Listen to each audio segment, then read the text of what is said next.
पहला क्वेश्चन है what had been put up on the bulletin board that day. मतलब कि उस दिन बुलेटिन बोर्ड पर किस चीज़ का नोटिस लगाया गया था उस दिन। इसका सही आंसर ऑप्शन सी हो जाएगा, टीच ओनली जर्मन। यही नोटिस उस दिन बुलेटिन बोर्ड पर लगाया गया था। अगला है what changed Franz feeling about M Hamel and school. किस वजह से एम हेमेल और स्कूल के प्रति फ्रांस का विचार बदल गया था। इसका सही आंसर हो जाएगा option C, orders from Berlin. मतलब कि बर्लिन से जो ऑर्डर आया गया था कि सिर्फ जर्मन की पढ़ाई होगी अब, इसीलिए। थर्ड है what made Franz forget M Hamel's ruler and crankiness. किस वजह से फ्रांस एम हेमेल का रूलर और उसका क्रैंकीनेस को भूल गया था। इसका सही आंसर ऑप्शन डी हो जाएगा, the idea of his going away. मतलब कि एम हेमेल अब इस स्कूल से जाने वाले थे। अगला है what did France notice that was unusual that day. उस दिन फ्रांस क्या अनयूजुअल नोटिस करता है। इसका सही आंसर हो जाएगा option A, quietness in the school. यानी कि उस दिन स्कूल में एक अजीब सी शांति छाई हुई थी। अगला क्वेश्चन है why was Franz reluctant to go to school. Franz school जाने से क्यों कतरा रहा था। इसका सही आंसर ऑप्शन डी हो जाएगा, lesson on participle was not prepared. यानी कि उसको जो होमवर्क मिला था वो पूरा वो नहीं कर पाया था, जिसके वजह से वह स्कूल नहीं जाना चाहता था। अगला है expression thunder clap in the lesson means. इस लेसन में थंडर क्लैप का क्या मतलब है। तो थंडर क्लैप का मतलब होता है कि ऐसा चीज़ जो नहीं होने वाला था और जिसका कोई संभावना नहीं था। इसका सही आंसर ऑप्शन बी हो जाएगा, स्टार्टलिंग एंड अनएक्सपेक्टेड। अगला है don't go so fast you will get to your school in plenty of time means. मतलब कि तेज तेज मत जाओ, तुम अपने स्कूल काफ़ी समय पहले पहुंच जाओगे। इसका क्या मतलब है। इसका सही आंसर ऑप्शन डी हो जाएगा, अर्ली इनफ। यानी कि अभी बहुत समय बाकी है। अगला है what was there in front of the bulletin board. Bulletin board के सामने में क्या चीज़ था। तो क्योंकि उस दिन एक बहुत बड़ा नोटिस आया हुआ था, इसीलिए बुलेटिन बोर्ड के सामने में बहुत ज़्यादा भीड़ था। इसका सही आंसर ऑप्शन डी हो जाएगा, एक क्राउड यानी कि भीड़। अगला क्वेश्चन है what attitude of M Hamel surprised Franz. यानी कि एम हेमेल का कौन सा बर्ताव फ्रांस को आश्चर्यचकित कर देता है।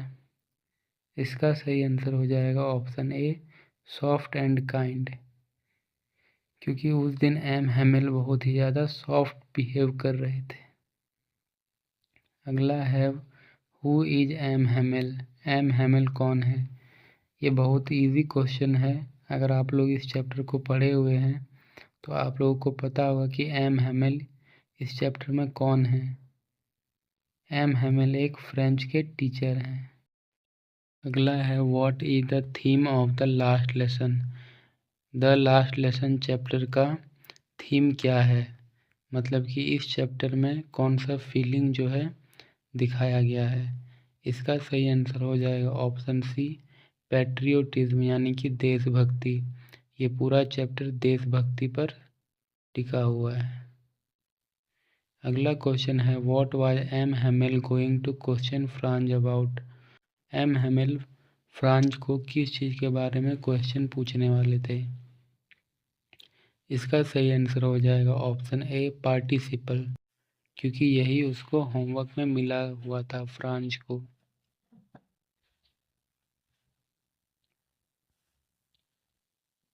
अगला है व्हाट डिड हाउसर ब्रिंग।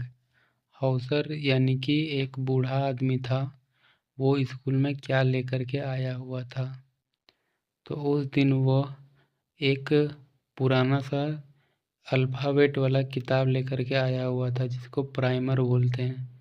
इसका सही आंसर ऑप्शन डी हो जाएगा, ओल्ड प्राइमर। अगला है where did the parents send their children, यानी कि पेरेंट्स अपने बच्चों को कहाँ पर भेज देते थे। तो इस चैप्टर में पेरेंट्स अपने बच्चों को फार्म और मिल पर काम करने के लिए भेज देते थे। इसका सही आंसर ऑप्शन सी हो जाएगा, फार्म्स एंड मिल्स।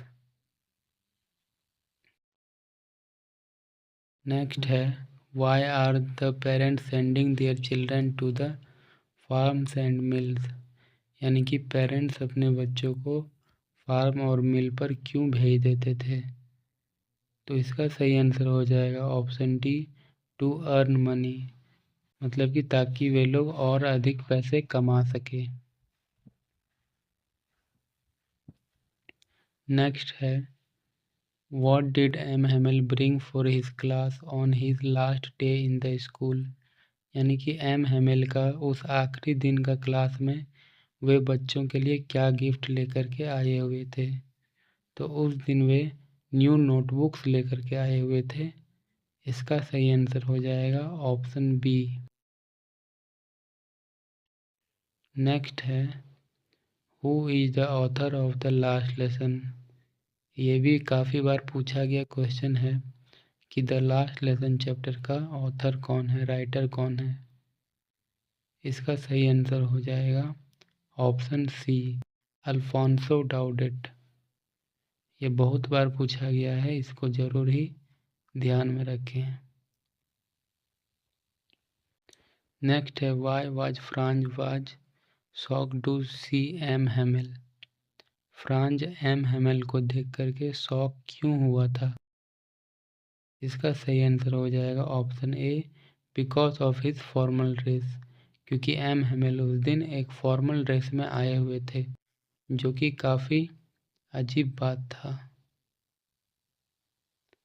नेक्स्ट है why was Franz feeling regretful and sad, Franz regretful और सैड क्यों फील कर रहा था। इसका सही आंसर हो जाएगा option D, for not learning his mother tongue, यानी कि वो इतना टाइम के बाद भी अपना मातृभाषा को नहीं सीख पाया था।